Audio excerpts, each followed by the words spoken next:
Tanggala. Gusto talaga magpasubo. Hindi ko alam kung... Oh, sige. Susubo. Pasubo ba? Pag siya mag-isa ayaw. Pero pag susubukan ko, ang laking bunganga. Gino-joke mo naman yata ako, Junjun eh. Ha?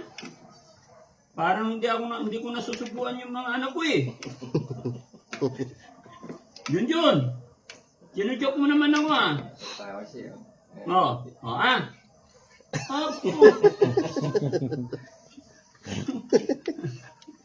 Loko-loko rin to ah. Jun ah, palabiro ka ah. Gusto mo talaga sinusubukan ni daddy ah. Oo. Oo. Gusto mo talaga sinusubukan ni daddy. Masarap? Ha? Ay, upo na lang ako. Oh, sige. Pagbibigyan kita. Oh. Lahat naman susubukan ko yung mga yan eh. O ikaw una. Oh. Hoy, siyang gala. O, pero ikaw kababayan mga kabray. Pakishare po yung videos natin. At kung sino man po sa inyo dyan mga kababayan na kakilala sa kanya, message nyo po kami para makuha natin yung complete name, yung tamang pangalan, at sa mga kamag-anak kung taga saan po talaga siya. Ha? Ay, gusto mong nagutom to. Ayan, very good. Mamaya na yung tubig. Dito lang.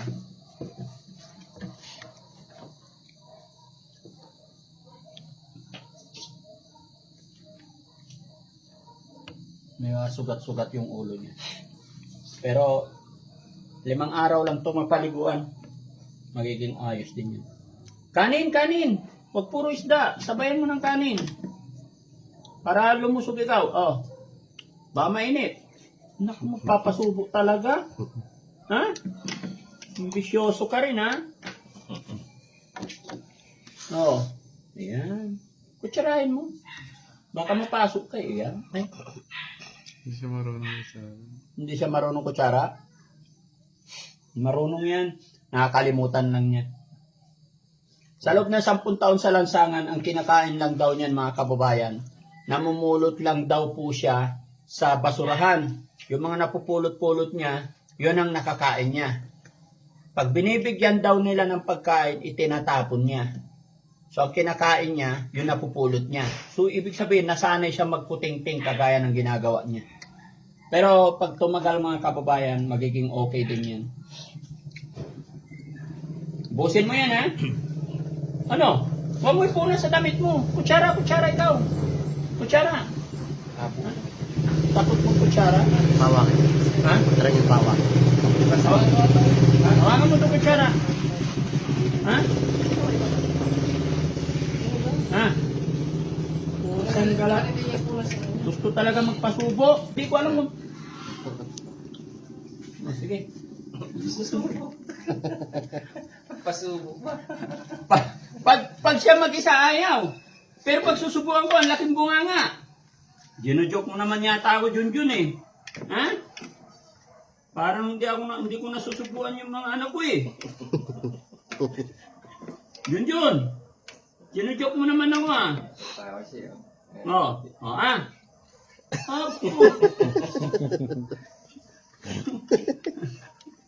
Loko-loko rin to ah. Jun ah, palabiro ka ah.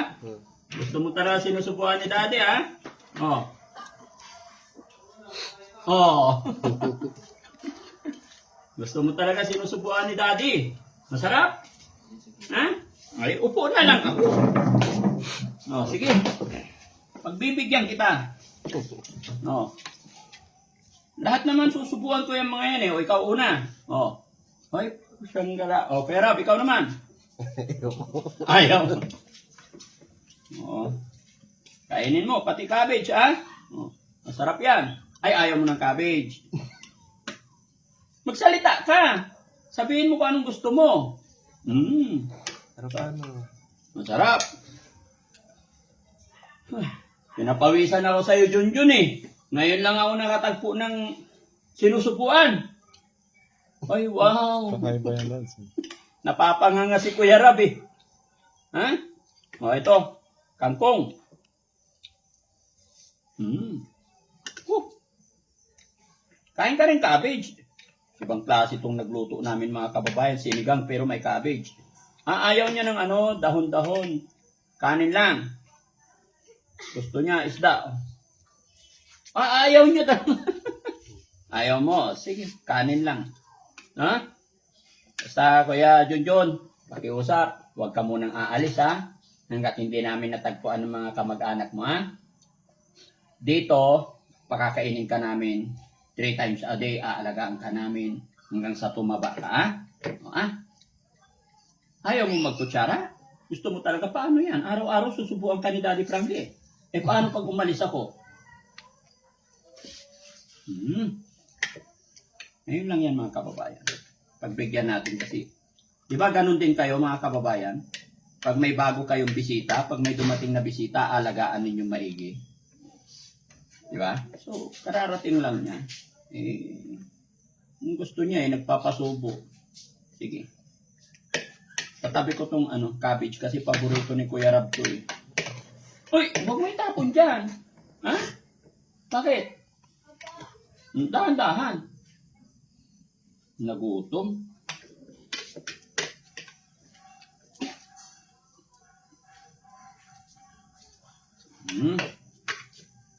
Kunti lang, wag masyadong madami, maya-maya ulit, no? Baka mabigla mga kababayan. Payat-payat niya mga kababayan. Kanina, nung ikinarga ko siya sa sasakyan kasi takot siyang sumakay, ang gaan-gaan. 2 kami nagbuhat, akala ko mabigat, muntik sumobra sa sasakyan. Kaya Jesse, masarap daw yung luto mo. Sabi ko na nga ba eh. Oo. Oh, water. Para man pati water, ako pa maghawak. Ikaw na maghawak. Oh, inom. Ubusin mo yan. Lahat. Lahat. Para tumaba ka. Ubusin mo yan, ubusin mo. May kukunti. Ubusin mo yan, ubusin mo. Yan, lahat. Ubusin mo. Guwapo siya. Thank you, Lord. Bakit nakahawak pa rin siya? Nasanay siya, manurisan niya. Kasi yung short niya, maluwag. Kung ano yung maibigay sa kanya, maluwag. Pero conservative pa rin mga kababayan. Ayaw pa rin niya ipakita yung private part niya. Hindi kagaya po ng iba na wala na siyang pakialam sa katawan niya. Pero siya po, conservative pa yan. Ayaw pa niyang ipakita. So, sa mga tubig pa, Kuya Jesse, please, sa mga ganitong sitwasyon talagang malawak na pangunawa hanggang sa maalala niya unti-unti yung tama at mali. Di ba, mga kababayan? At saka masusing pagbabantay pa. Dahil, gaya na aking sinabi mga kababayan, hindi pa natin alam kung ano nasa isip niya, hindi pa natin alam yung attitude niya talaga. Dahil sabi po ng mga tao na nakapaikot sa kanya doon sa lugar kung saan namin siya napulot, ay medyo violent daw to. Namamato daw pag mayroon siyang hindi nagustuhan. Pero titignan natin mga kababayan at ipag-pray natin sana maging okay siya. Inom ka pa tubig. Sa pa, ubusin mo. Para gumanda yung circulation ng blood pressure. Ha? Oh. Okay. Busog? Bukas ligo tayo ulit ha. Tanghalin tapat para madoble natin. Kasi may mga sugat-sugat pa mga kababayan. Dumidilim na po, kaya hindi namin maayos maigi. Pero importante, malinis na. Thank you sa taga-gupit namin mga kababayan. All around. Si Kuya Jesse. Yan. Kuya Jesse Official Vlog. Yes. Sabi ka dito ka. Oh. Bakit tanggalin mo na? Tumataba yung tagaluto natin. Ha? Tumataba din yung tagaluto. Pati tagaluto tumataba. Yan mga kababayan, mga kabarangay. May page din po yan. Si Kuya Jesse Official Vlog. Yan, support nyo rin. Napakabait yan. Ha? Magkwento ka naman, Kuya. Magkwento ka naman. Anong naalala mo, Kuya? Taga saan ka po talaga? Ha? Taga saan ka? Ha? Kahit saan ka lang. Pero dati, saan ka nakatira? Yung nanay tatay mo, nasaan po sila? Saan sila? Saan yung bahay nila? Ha? Kuha pa muna si Kuya Jesse para wala sa pero. Pupunasan natin. Ha? Mahina ang boses eh. Dikit ko lang to kuya ha. Ayan. Nasaan yung nanay tatay mo? Ha? Kuya Junjun, tumingin ka sa akin. Tingnan mo ako, kaibigan ako. Pinapawisan ako. Nasaan po yung nanay at tatay mo? Yan, punasan mo para wala siyang paglalaruan. Bukas kukuan natin. Yan. Kaya Junjun, anong pangalan ng nanay mo? Beloria. Ha? Tatay mo, anong pangalan? Anong pangalan ng tatay mo? Ha? Pablo. Si Pablo Apelyedo. Ber. Ha?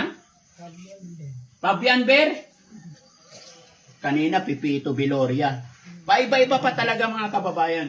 Kaya ang pag-asa po natin dito ay yung mga taong makakakilala po sa kanya. Although sa ngayon, ha? Fabian Ber. Nasaan lugar sila? Spanya. Ha? Spanya. Espanya. Sa Espanya, Maynila. Hmm. Sa Maynila? Doon ka galing? Hmm. Ano pangalan ng mga kapatid mo?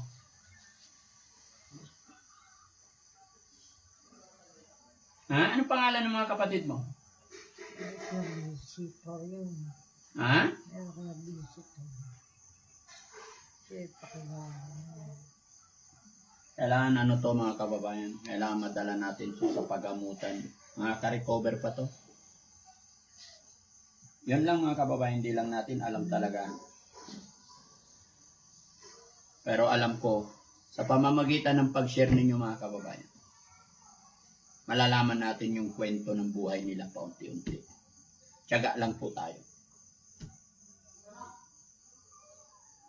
Kanina pa yan mga kababayan mula nung napulot ko, gaya ng aking sinabi mga kababayan, nung pulutin kunin namin ito, kasi nakagawian namin para alam namin kung saan kami magsisimula. Pinagtanong-tanong ko doon sa mga taong nakapaikot sa kanya, sabi nila mag-ingat daw ako kasi bigla-bigla daw namamato at hindi raw nila nakausap. Pero sa pagtsatsaga natin, nakausap naman natin at ito yung naging ending.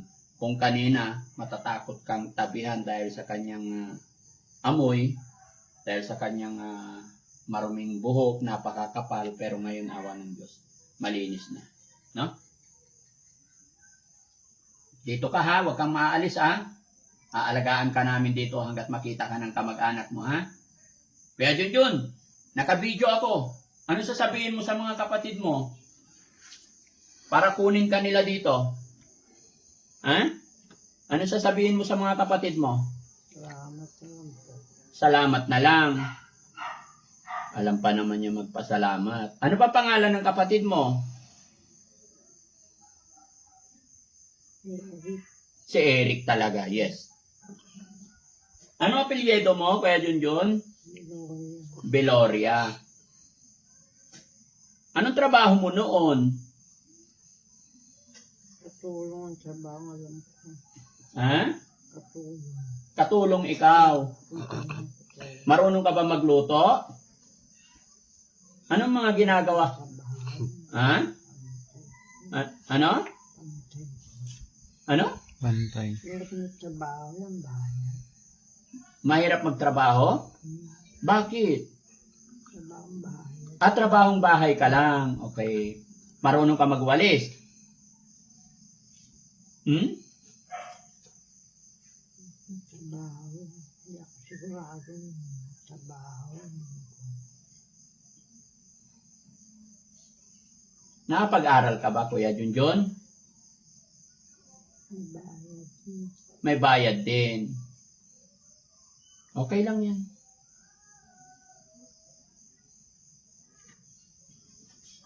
Hindi natin siya pwedeng pwersahin mga kababayan, hindi natin siya pwedeng biglain. Naninibago pa po siya. Oh, ano pakiramdam? Masarap. Magaan. Ayan. Oh, hi ka muna sa kanila, oh. Hi, hi. Hi ka, tingin ka. Ayan, ang pogi. No? Kaya Junjun, pogi ba tayo o maganda? Ha? Ha? Nahalag ako eh. Ano? Nahalag ako. Nahalag? Ano yung nahalag?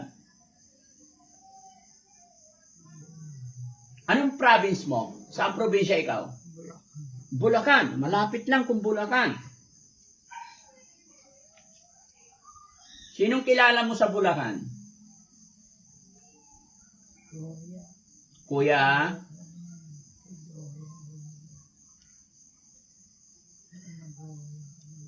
Mahina talaga boses niya. Tapos ang hahaba ng hair niya, yung iba, mahaba, yung iba wala. Okay? So, paano to? Gawan muna natin ng ano to? Higaan niya na maayos para mapagpahinga bukas na umaga. Iba na naman ang salita nito. No? So, ayan mga kababayan, mga kabarangay, maraming salamat sa pagkaantabay nyo sa amin.